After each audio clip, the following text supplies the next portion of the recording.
लगड़ा समाज से ठाकुर सिंह जी हुसैन जी, पांडेगंज व्यापार मंडल से आदरणीय राजेंद्र अग्रवाल जी, ठीक है आगे चलिए।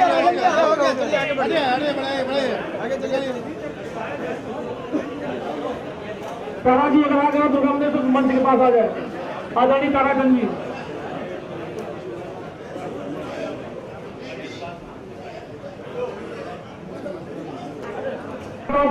माननीय गृह मंत्री जी से विशेष रूप में हर आदमी कुछ न कुछ भेंट करना चाहता।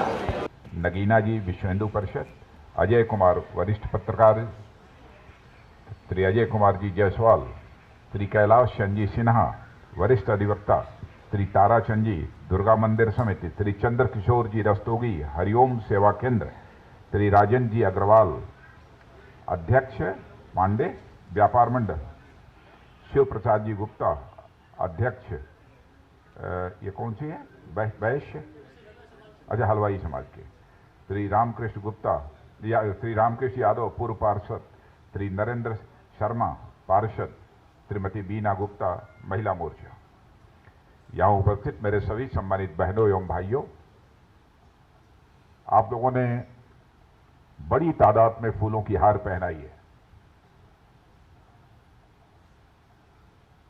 और इतना ही नहीं कि बल्कि आप लोगों ने बहुत सारे स्मृति चिन्ह भी भेंट किए हैं। आपने शाल भी पहनाई है, दुपट्टे भी दिए हैं और सब तो सब एक तलवार भी दे दी है।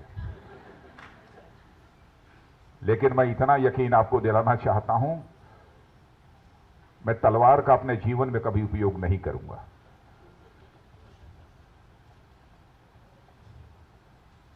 क्योंकि मैं मानता हूं कि मनुष्य के जिंदगी में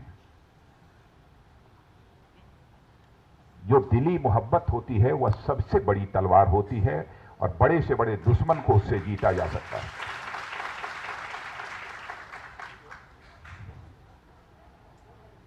लेकिन शायद पहली बार, वैसे तो हर विधानसभा क्षेत्र में जा चुका हूं, कार्यकर्ताओं से मिल चुका हूं, लेकिन आम लोगों से मिलने का सिलसिला तो लगातार चलता रहता है।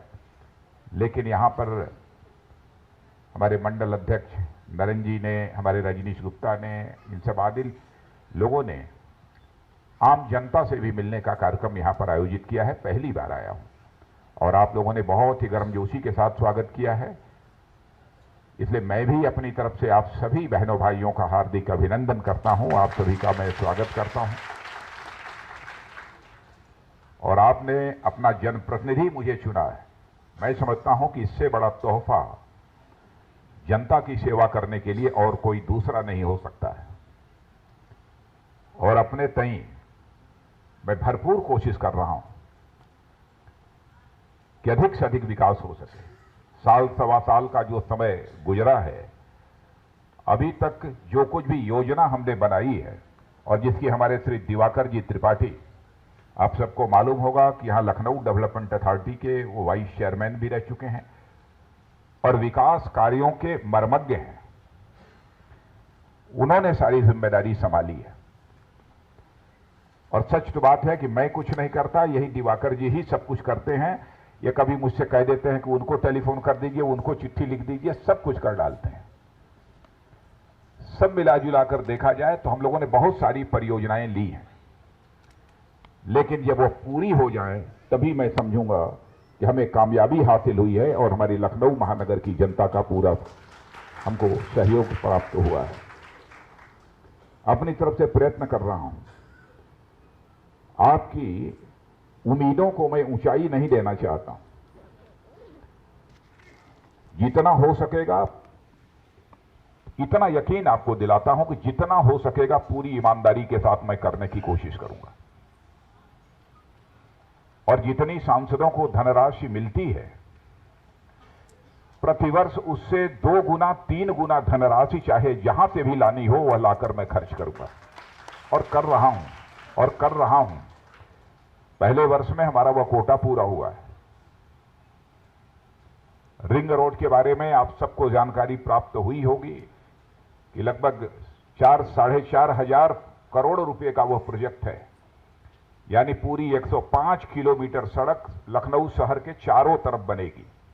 उस पर डीपीआर का काम प्रारंभ हो चुका है और मैं समझता हूं कि एक लखनऊ महानगर के लिए एक बहुत बड़ी उपलब्धि होगी, बहुत बड़ी उपलब्धि होगी। और हम लोग बैठे अनुमान लगा रहे थे कि इसमें कम से कम लाख से अधिक लोगों को रोजगार भी हासिल होगा इन सड़क के किनारे, क्योंकि शहर का रिंग रोड है, इसलिए बहुत सारे लोगों को इसमें रोजगार भी हासिल होगा। हम लोग अपनी तरफ से उसे करने की पूरी कोशिश कर रहे हैं। यहां जब भी आता हूं, जो लोग मिलना चाहते हैं उनसे हमारे आवास पर भेंट भी होती है और सभी लोग जानते हैं। और व्यक्तिगत कार्य की दृष्टि से बहुत सारे जिन लोगों का काम हुआ होगा, जो लोग गए होंगे, उनको स्वयं एहसास होगा, लेकिन हर काम के बारे में कोई भी हो गारंटी नहीं दे सकता कि यह होगा ही होगा, चाहे कोई भी हो। मैं यह मानता हूं कि ईमानदारी से प्रयत्न होना चाहिए, प्रयत्न में किसी भी प्रकार की कमी नहीं होनी चाहिए। परिणाम के बारे में कोई यह दावा नहीं कर सकता। और वैसे जहां तक हमारी केंद्र की सरकार का सवाल है, आप लोग इस सच्चाई को स्वाभाविक रूप से स्वीकार करेंगे। कुछ हुआ हो अथवा न हुआ हो, अथवा कम हुआ अधिक हुआ, इस पर तो लोग बहस कर सकते हैं, लेकिन इस बात पर बहस नहीं कर सकते हैं कि अंतर्राष्ट्रीय जगत में 1 साल सवा साल के अंदर भारत की प्रतिष्ठा को बढ़ाने का काम यदि किसी ने किया है तो हमारी सरकार ने किया है अंतर्राष्ट्रीय जगत में। और अन्य बहुत सारी गरीबों से, आम लोगों से जुड़ी योजनाओं को भी प्रारंभ किया है। प्रधानमंत्री जन धन योजना के बारे में आप लोग जानते हैं। मैं समझता हूं 60% के आसपास ऐसे लोग थे जिनका कि बैंकों में खाता नहीं था। हमारी सरकार ने फैसला किया प्रधानमंत्री जन धन योजना के अंतर्गत कि लोगों के पास पैसा हो अथवा न हो, लेकिन उनका बैंक में खाता खुलेगा, ताकि सरकार के द्वारा जो भी सब्सिडी अथवा राहत मिलती है वह बिचौलियों के माध्यम से उनके पास न पहुंचे, बल्कि सीधे सीधे उनके बैंक के अकाउंट में वह धनराशि पहुंच जाए। इसलिए प्रधानमंत्री जन धन योजना भी हम लोगों ने प्रारंभ की है।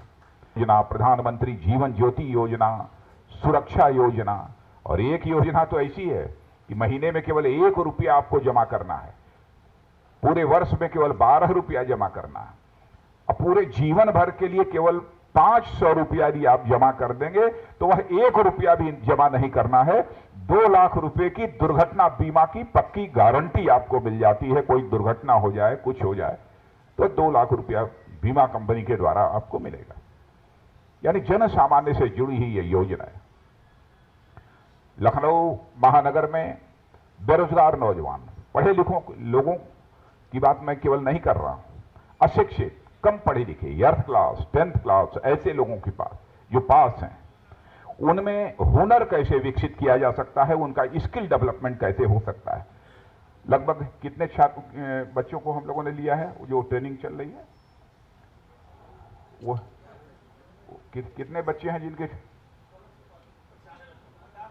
50 बच्चों की ट्रेनिंग इस लखनऊ महानगर में हम लोगों ने प्रारंभ कराई है। 3 महीने की ट्रेनिंग, उसके बाद उन्हें कोई ना कोई रोजगार हासिल हो जाएगा, क्योंकि जिसके द्वारा यह स्कीम चलाई जा रही है उन्होंने रोजगार की भी गारंटी दी है। और इतना ही नहीं, मैंने एक फाउंडेशन से बातचीत की है, उस फाउंडेशन ने स्वीकार किया है, केवल उसकी चर्चा कर देता हूं, उसका कार्यक्रम तो 1.5-2 महीने के बाद मैं लखनऊ में करूंगा, जो बहुत गरीब होगा, बहुत गरीब, जिसके पास आप समझ लीजिए कि कोई हार्ट पेशेंट हो गया, हार्ट के ऑपरेशन की जरूरत है, कोई किडनी फेल हो गई, उसकी कोई समस्या है यदि वह करना है, और हॉस्पिटल में वह एडमिट यदि होता है तो उस फाउंडेशन से मैंने कहा है, और उस फाउंडेशन ने सहज ही स्वीकार कर लिया है, उस हॉस्पिटल में पूरा खर्च मैं स्वयं उठाऊंगा। यह भी फैसला हम लोगों ने किया है। ऐसे बहुत सारी चीजें हैं, बहुत ज्यादा विस्तार में जाकर उसकी चर्चा करने का कोई औचित्य नहीं है। मैं तो यहां पर कोई लंबा चौड़ा भाषण करने के लिए आप लोगों के बीच नहीं आया था, मैं तो आप सबके प्रति यहां पर आभार व्यक्त करने के लिए आया था। और आज के अवसर पर इतनी बड़ी संख्या में आप सब लोग यहां पर एकत्रित हुए। मैं पुनः अपनी तरफ से आप सबको धन्यवाद देते हुए अपनी बात समाप्त करता हूं।